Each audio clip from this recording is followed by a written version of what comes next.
LMS show. Oh my goodness, give yourselves a big hand.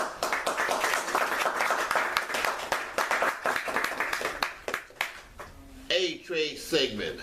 We're going to have some music and a quick interview with a young lady. What's your name? Amen. Give a big hand, everybody. Tell us about yourself. I am a singer / songwriter from Brooklyn. From Brooklyn? Mm-hmm. Yeah, Brooklyn. My family is from Nigeria. I also am Nigerian. Oh, okay. I've been doing music, singing since I was little. Always been singing around the house. But I started to take it seriously about 3 years ago. How'd you meet Mr. Peterson? Wow, actually, it's a funny story. I met Mr. Peterson through another play I was doing. It was a musical, and I actually came to your show to do an interview with Alicia Patterson. Right, Lisa Patterson, that's a good friend of mine. A good friend of the LMS show. Now that's a loyal person. Everybody comes and goes. They were later for you, LMS, I don't need you. But Lisa Patterson is still around. Go ahead. Yeah, no, so just being at the right place, right time, taking advantage of a great opportunity. Okay, thank you. Mr. Peterson, usually, when I do shows, people say, well, as I watch so-and-so come on the show, I said, well, what's the catch? What's the catch? What's the catch? Why should I put him on? He said that you wanted to be a nurse, right? Mm-hmm. And what happened there?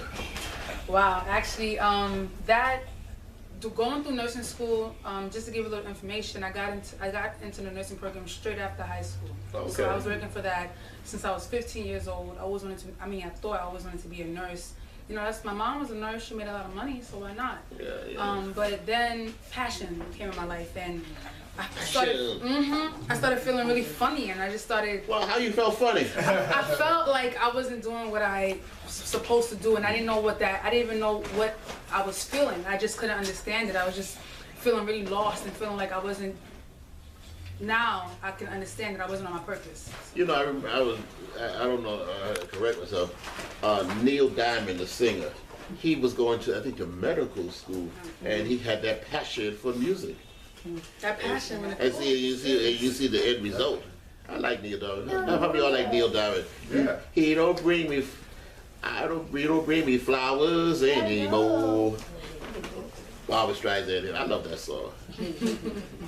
Crazy business though too. A disc jockey placed those two songs together. Spice where part that he sang and she sang.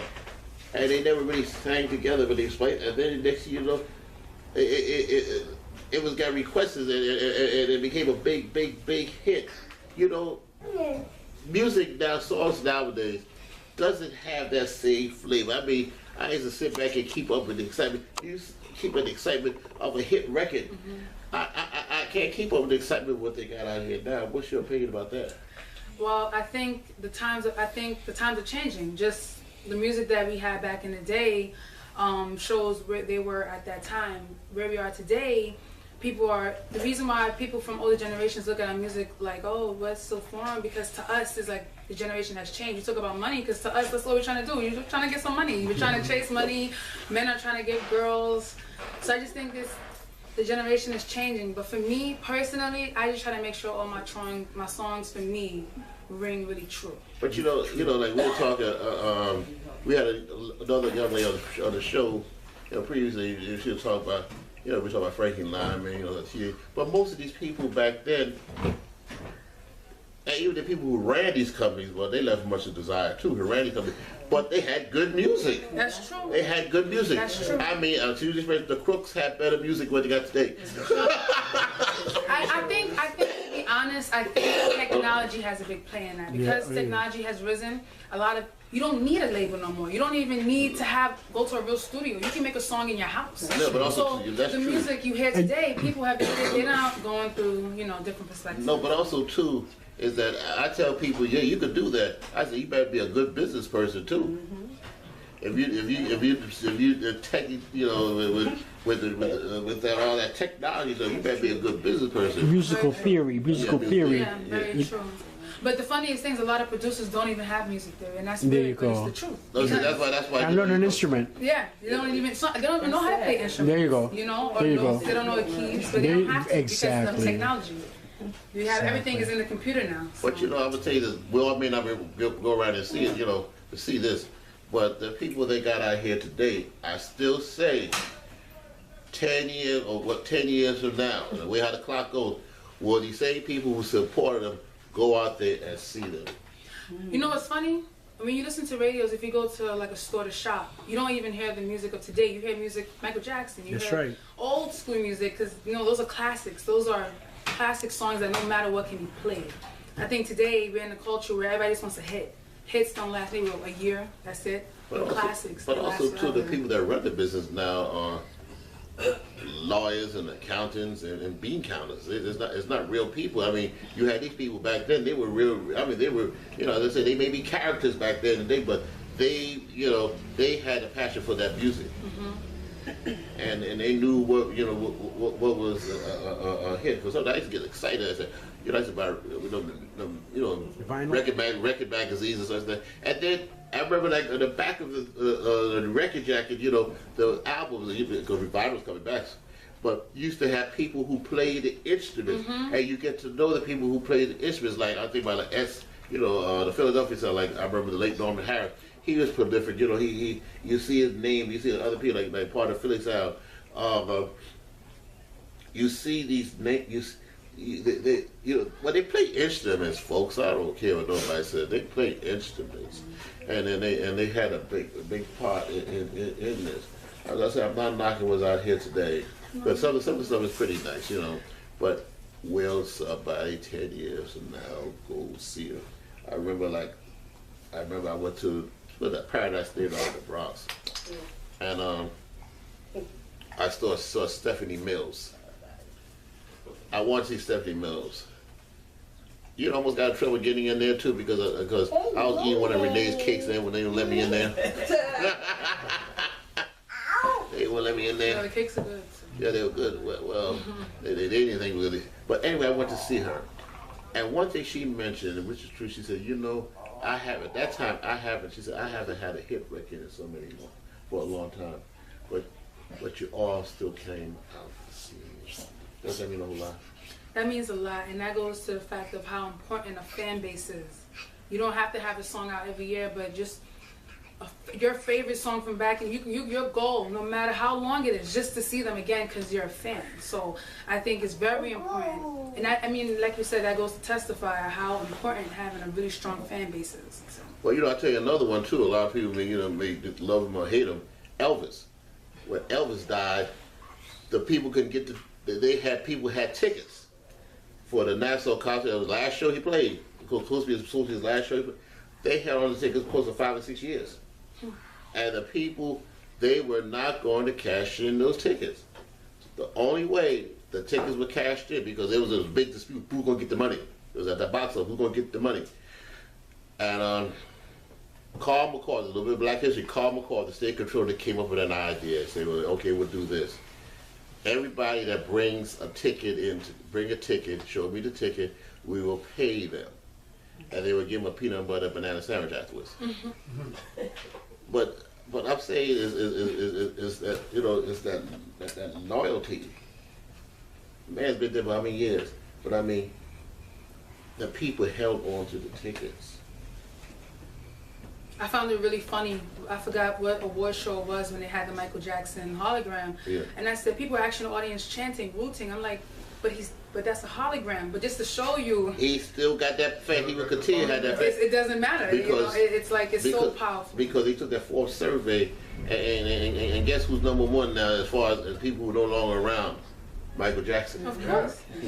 And no, to be honest, it doesn't even feel like he's gone, because if you go in the stores, you hear his songs. You hear his songs. He has a new album, which is amazing. Yeah. It's way ahead of his time. I don't even yeah. know how. I mean, that's amazing. Even his last album he did, Invincible, was the music from that album. If that was re-released today, I feel like would just dominate the charts, because the music was just so advanced. Michael Jackson was just way ahead of his time. So. How about now? We talk about all these stars. How about yourself? I'm- Bro? you know why? Her timing's gonna be perfect. You know why? Her timing. Your time, you know That's why? it. Yes, because you know I take inspiration from all the past. I learn from the past. That's important. A lot of people don't learn from the past. I mean, what the artists have put out, and you know, what other artists and they study, and they actually study these. I study a lot of artists. Who artists you study? I study artists who align with what I feel my role should be. I'm taking and learning. Michael Jackson's #1. I think he was, for many reasons, just my #1 person I watch his concerts. Next is, I love Tina Turner. I think she has so much energy on stage. I think, oh my God. You know, last night we played. I was at the store that I played. I think on the YouTube. And these are the Ikettes who back Tina Turner. And they would say, I'm blue, I mean, we had the store rocking last night, but she was fine performing. She and this, I saw a concert she did even like later, like I mean maybe she's like 70 or something, and she still had the same amazing. Oh energy. man, I saw old Soul Train tape. I mean, she was just moving.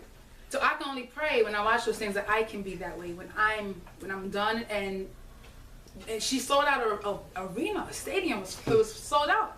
And this is that long. Some people in my generation probably, if you have a family member who knew about Tina Turner, you didn't know who Tina Turner was. But yet she's selling out stadiums that artists today can't do.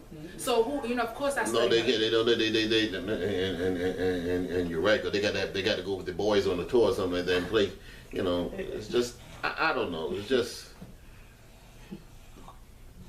It's how they make it nowadays. I just think we're in a they time. put their passion in. Yeah. Everybody make a buck, Right.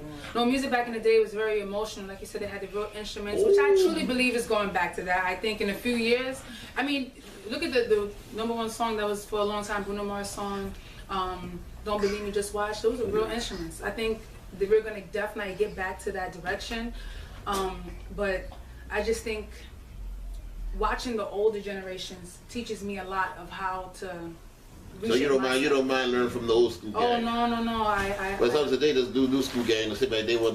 They don't get me wrong. I definitely look at a lot of new artists. Oh yeah, I check them out too. Yeah, I think I admire Beyonce's and Rihanna's crazy work ethic. I can only hope that I too can have that amazing work ethic. So. And they got the quiet kids. They gonna have longevity. Oh yeah, no, that's the reason why I about watch 10 years, from 10 years now, longevity. people gonna go pack up and go see them. Yeah, and I think what makes the difference when people have you listen to the songs of today with the radio, you say I don't like it because, in my opinion, some people aren't really. I mean, I think about longevity. Some people just think about now. I want to be popular now, so I make a song that everybody like. Doesn't really mean anything, but make everybody dance, and then it's long forgotten. So for me personally, with my music, every time I write a song, I think about a song that connects, because those are the songs that last. It's about New York City. I wrote it myself. Hope you enjoy.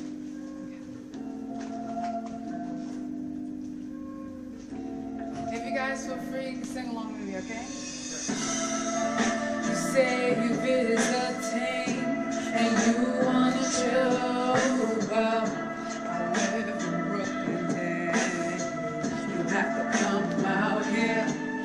Yeah, you ever been to New York City? No, but let me show you around. And we can hop the A train heading northbound. Party on the uptown, party on the uptown. No cops out, just taxi cabs for all the fingers out. And people hit tippy and all strung out. They poppin', shh, what are you about? I'm just asking, just wanna know how you feeling tonight. Just vibing, small talk, isn't that what they call it? But do you like to party? I know what place we can go tonight. And if you like to party, I know what place we can go tonight. But do you party? I just need to know now before the night started. But do you party? Sing it.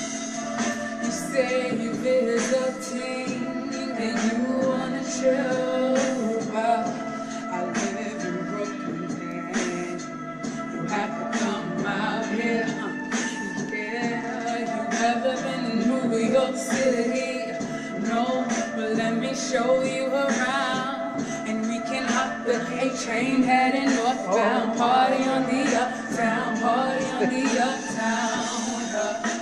And I can be your tour guide if you need one. I show you all the secrets that live here in this city. But come ride with me, baby. Just have some small talk with me, baby. Come ride with me, baby. Just have some small talk, But look, do you like to party? I know one place we can go tonight. And if you like to party, I know one place we can go tonight. But do you party? I just need to know now before the night started. But do you party? Come on, sing it. You say you're visiting, you wanna chill.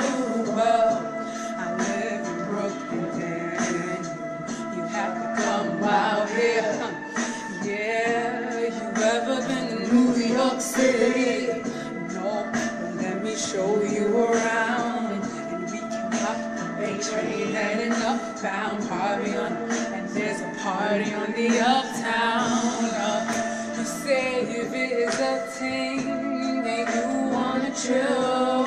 Well, I live in Brooklyn, and you have to come out here. Yeah, you ever been to New York City? No, well let me show you around, and we can hop the A train heading northbound. Party on the uptown, party on the uptown. Give it up.